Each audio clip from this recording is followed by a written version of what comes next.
La tos en cualquier lugar.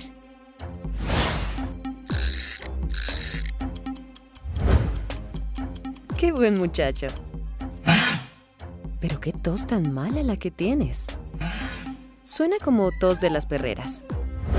La tos de las perreras o traqueobronquitis infecciosa es una enfermedad respiratoria en perros causada frecuentemente por dos microorganismos: Bordetella bronchiseptica y virus de la parainfluenza canina. Afecta la nariz y garganta del perro, pero también puede progresar a una bronconeumonía seria y posiblemente fatal en cachorros y perros de avanzada edad. Una tos característica que con frecuencia termina con jadeo o arcadas es un signo típico de la enfermedad. En las situaciones cotidianas, los microorganismos infecciosos se pueden propagar fácilmente a otros perros a través de aerosoles. La infección también se puede transmitir por contacto nariz-boca con perros infectados o cuando los perros comparten sus juguetes.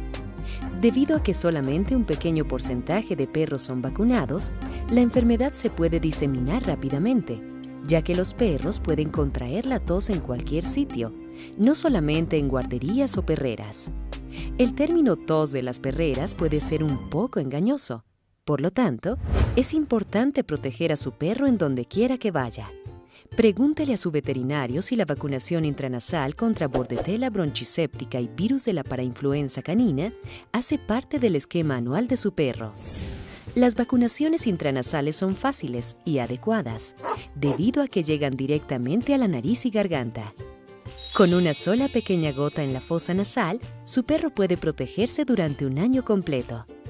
Y, por cierto, algunas vacunas intranasales proporcionan una protección más amplia que muchas de las vacunas orales o inyectables contra la tos, ya que protegen frente a dos de los patógenos de la tos de las perreras más comunes. Muchas guarderías y grupos de entrenamiento canino exigen la vacunación contra tos de las perreras. Pero recuerde, los perros la pueden contraer en cualquier parte, de modo que ahórrese molestias, incluyéndola en el esquema de vacunación de su perro. La tos que circula por todas partes está por donde quiera. Proteja a su mascota. Solicítele más información a su veterinario.